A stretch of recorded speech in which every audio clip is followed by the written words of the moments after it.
नमस्कार, मैं अंजलि मिश्रा। स्वागत है आपका हमारे चैनल में। इस वक्त एक बड़ी खबर सामने आई है और ये खबर ये है कि राहुल गांधी अब लोकसभा के सदस्य नहीं रहे। कारण मानहानि का मामला था, जिस मामले में इस वक्त उन्हें बड़ा राजनीतिक झटका जो है लगा है। पहले 2 साल की सजा हुई थी और अब इसी के बेसिस पे राहुल गांधी की लोकसभा की सदस्यता को रद्द कर दिया गया है, जिसके बाद कांग्रेस इस पर टिप्पणी कर रही है, बीजेपी इस पर टिप्पणी कर रही है और इस वक्त का ये सबसे बड़ा और अहम मुद्दा चल रहा है कि राहुल गांधी की सदस्यता रद्द हो चुकी है और राहुल गांधी का 2024 का सपना तो टूटा ही, साथ ही साथ 2029 का सपना भी धरा का धरा रह गया।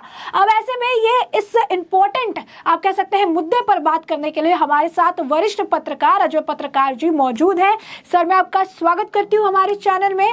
तो सर से हम जानेंगे कि किस तरीके से इस झटके को अब तक का राहुल गांधी के लिए सबसे बड़ा राजनीतिक झटका बताया जा रहा है, जो उनकी लोकसभा सदस्यता रद्द कर दी गई है। क्या कहेंगे आप? देखिए, इस समय शायद राहुल के लिए सबसे बड़ा झटका है। इसके पहले भी उनके परिवार से इंदिरा गांधी का सन 1977 में सदस्यता गई थी और राहुल गांधी की भी और उनकी सोनिया जी की भी सदस्यता गई। परंतु इस समय के जो पोजीशन है, ये बहुत बड़ा सदमा है और शायद राहुल परिवार के लिए, कांग्रेस के लिए एक ब्रजपात है, ये ब्रजपात है। और आपको बतलाना है कि इस सदमे से उबर पाना इतना आसान नहीं है, क्योंकि इनको लगभग काफ़ी वर्षों तक चुनाव लड़ने के लिए हो जाएगा। 2024 में शायद चुनाव न लड़ पाएँ। और जो पोजीशन है, इसके पहले भी जो स्थित रही हैं, जो कोर्ट के आदेश रहे हैं, उससे ऐसा लगता है कि कांग्रेस के लिए ये बहुत बड़ा दिवा स्वप्न हो गया है और कांग्रेस का बहुत बड़ा लॉस है। तो ऐसे में आप देखिए किस तरीके से जो मामला था, पूरा मानहानि का मामला, और ये मामले के पीछे एक टिप्पणी थी राहुल गांधी की, और वो टिप्पणी थी कि सभी चोरों का सरनेम मोदी क्यों होता है। और इसी मामले पर कल कोर्ट से 2 साल की सजा और आज जो है ये बड़ी कार्रवाई, लोकसभा सदस्यता रद्द। और इस दौरान आपको बता दें कि कोर्ट में जज द्वारा भी टिप्पणी की गई थी, जिस टिप्पणी के बारे में हम आपसे जानना चाहेंगे। देखिए, टिप्पणी जो की है वही टिप्पणी ही इनको हाई कोर्ट, सुप्रीम कोर्ट के लिए, इनके लिए, राहुल के लिए काफ़ी रहेगी। राहुल को ग्राउंड बहुत कम मिल पाएंगे। उसमें टिप्पणी उन्होंने ये की है कि एक सांसद जो आरोपी है, दूसरा उन्होंने बात कही है कि उसके बयान से बड़े तबके को बहुत बड़ा असर पड़ा है। तीसरा उन्होंने जो मेन बात कही है, ऑनरेबल मिस्टर जस्टिस ने, उन्होंने कहा है, जज साहब ने, कि इसलिए अपराध और भी बड़ा हो गया, अपराध। दूसरी बात ये डिफेमेशन का है, ये क्रिमिनल डिफेमेशन है। और जो जज के निर्णय हैं, वो निर्णय भी वहाँ पे हाई कोर्ट में देखा जाएगा, सुप्रीम कोर्ट, इसलिए राहत की संभावनाएं बहुत कम है। दूसरी बात, इनके पास अच्छे बैरिस्टर, अच्छे एडवोकेट हैं, परंतु जो पोजीशन है उससे इनकी ग्राउंड मजबूत नहीं रहेगी। और मैं आपको बता दूं, अक्टूबर 1977 में इंदिरा गांधी की सदस्यता चली गई थी। उसके पहले 2 महीने वो चुनाव में हार गई थी। काफ़ी उस समय फ्रस्ट्रेशन में इंदिरा जी थी। ये सागरिका घोष ने खुद लिखा, मगर इंदिरा जी को 1 महीने बाद अटल बिहारी वाजपेयी वगैरह ने मिल करके बहाल करा दिया था। वो बात अलग थी। इसके पहले जया बच्चन की भी गई है और सोनिया गांधी की भी सदस्यता चली गई थी। तो जब 2006 में जिस समय कांग्रेस की सरकार थी, उस समय जया बच्चन की और सोनिया गांधी की सदस्यता चली गई थी। उस समय भी जया बच्चन सुप्रीम कोर्ट गई थी, मगर सुप्रीम कोर्ट ने क्या कहा था? सुप्रीम कोर्ट ने कहा था ऐसे उसमें इनकी सदस्यता बहाल नहीं की जा सकती है। सुप्रीम कोर्ट ने जया बच्चन के उसमें बल्कि उनके उसका जो उनकी रिपोर्ट थी उसके अगेंस्ट में निर्णय दिया था। तो सर, एक और जो सवाल है वो ये है कि अब जब कांग्रेस की प्रतिक्रिया आ रही है, कांग्रेस कह रही है कि राहुल गांधी को सच बोलने की सजा मिली है, लेकिन सच का मापदंड क्या है? क्योंकि शुरुआत से अगर आप कहेंगे तो यही कहा जा रहा था, चाहे वो लोकसभा में उनके भाषण को लेकर हो या फिर जिस तरीके से उन्होंने एक चुनावी रैली के दौरान, जनसभा के दौरान जो उन्होंने टिप्पणी की हो, हमेशा यही कहा गया कि एक सांसद के तौर पर आप जो भाषण दे रहे हैं, जो चीजें आप कह रहे हैं, उसका आप साक्ष्य दीजिए, उसका आप प्रूफ दीजिए, उसका आप प्रमाण दीजिए। तो उसके बाद वो कभी कहते थे हमारे पास है प्रमाण, लेकिन कभी भी अपनी बातों का उन्होंने प्रमाण नहीं दिया। कानून मंत्री ने भी उनसे ये सवाल जो है किए थे कि आप प्रमाण दीजिए, आप किस बेसिस पे अदानी और मोदी के रिश्ते की बात करते हैं, क्या आपका आधार है। और अब कांग्रेस कहती है कि सच बोलने की सजा मिली है। तो कांग्रेस का सच जो बात वो कह रही है, तो उनके लिए सच का आधार क्या है, क्योंकि राहुल गांधी तो प्रूफ दे ही नहीं पा रहे। देखिए, आप बिल्कुल ठीक कह रहे हैं। जहाँ तक सच वाली बात है, हम आपको बहुत क्लियर कर दें, डिफेमेशन का जो भी मुकदमा चलता है आईपीसी के 499, 500, 501, चूँकि हम एक जर्नलिस्ट हैं, सबसे ज़्यादा डिफेमेशन का मुकदमा हम लोगों पे चलता है। और नेहरू परिवार ने सबसे ज़्यादा हम ही लोगों पे, पत्रकारों पे मुकदमे डिफेमेशन के दायर किए। आज पत्रकार डिफेमेशन के मुकदमे से डरता है, परंतु ये उसी डिफेमेशन में गए।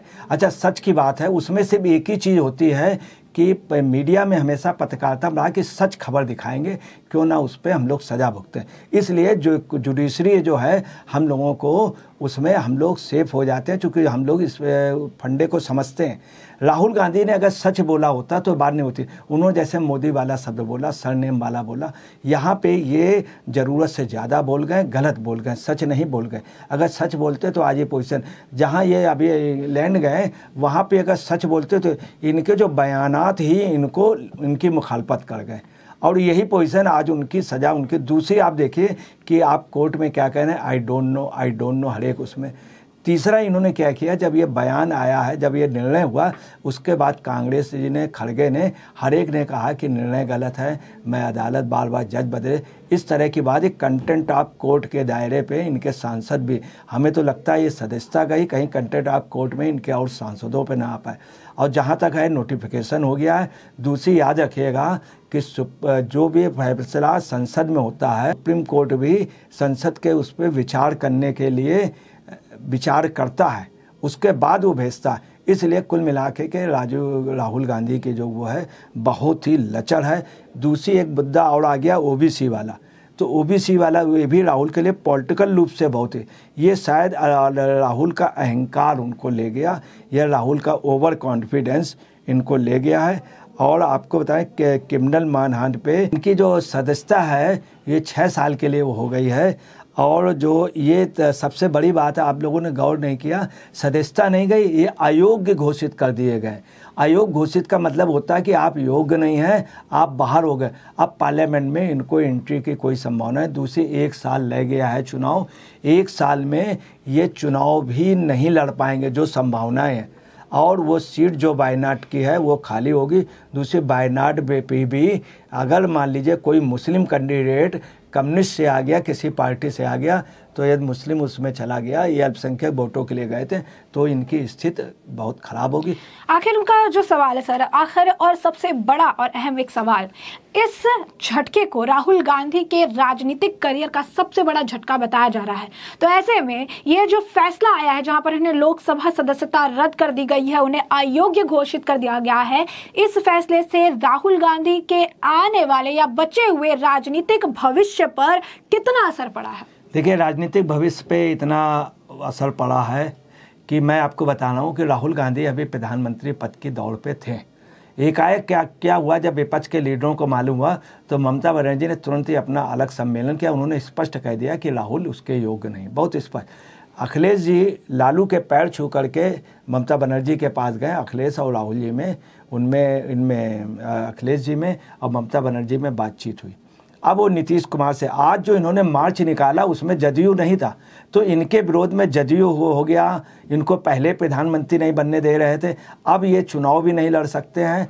अब क्या है, ममता बनर्जी इनके खिलाफ, हर राज्य में इनकी जबरदस्त खिलाफत हो गई। गुलाम नबी आज़ाद कश्मीर में इनके खिलाफ, पंजाब में इनके खिलाफ आप पार्टी के खिलाफ, इनके अमरिंदर सिंह खिलाफ, बीजेपी खिलाफ, दिल्ली में इनके खिलाफ आप खिलाफ, यूपी में इनके खिलाफ सपा खिलाफ, खुल करके अखिलेश खिलाफ। बसपा कतई भी राहुल गांधी को, मायावती तो राहुल गांधी को आज भी सीनियर लीडर या प्रधानमंत्री मानने को तो आप ये कह रहे हैं कि एक तरह से राहुल गांधी जो ये हट गए, जो इनकी सदस्यता जो रद्द कर दी गई है, इससे अब विपक्ष खुश होगा कि एक जो कैंडिडेट है, एक विकेट जो है वो डाउन हो चुका है, और हम जो बचे हुए हैं, अब हम इस प्रधानमंत्री की उम्मीदवारी की रेस में अब हम दौड़ लगाएंगे। देखिए, प्रधानमंत्री की उम्मीदवारी में इनका नाम अब बिल्कुल खत्म हो चुका है। दूसरी बात, इनका बीजेपी से मुकाबला जो था, बीजेपी के अलावा जो और हर उसमें जितने दल हैं सब इनके खिलाफ हैं। और अब जो इनकी स्थिति है, दूसरी आपको बताना है कि मोदी का ये भाग्य था कि उनके साथ एक कमज़ोर व्यक्ति था, अब हो सकता है कि संयुक्त रूप से कोई व्यक्ति आए तो विपक्ष दूसरा निकले। अब ये निश्चित समझ लीजिए कि शायद कांग्रेस के टक्कर में या कांग्रेस से उसको टक्कर में तीसरा मोर्चा आ जाएगा। उससे मोदी को बेनिफिट है। 2024 में मोदी के जो राह के कांटे थे वो अपने आप हटते जा रहे हैं। तो जैसे कि आपने अजय पत्रकार जी को सुना, उन्होंने बताया कि किस तरीके से राहुल गांधी के लिए ये उनके राजनीतिक करियर का बहुत बड़ा झटका है और देखते ही देखते अगर आप कहेंगे तो राहुल गांधी के सारे सपने चकनाचूर हो चुके हैं, चाहे वो 2024 में प्रधानमंत्री पद की उम्मीदवारी के सपने हो और 29 के सपने हो। अब ऐसे में राहुल गांधी को झटका लगा है तो कांग्रेस की तलमलाहट जो है वो आप देख सकते हैं, बौखलाहट देख सकते हैं। अब ये देखना दिलचस्प होगा कि किस तरीके से इस बड़ी खबर पर राहुल गांधी से सदस्यता रद्द होने पर क्या कुछ प्रतिक्रियाएं आती रहेंगी, जिससे कि हम आपको अपडेट रखेंगे। फिलहाल के लिए इस पूरी चर्चा पर आपकी जो राय हो हमें कमेंट सेक्शन में कमेंट करके जरूर साझा करें। धन्यवाद।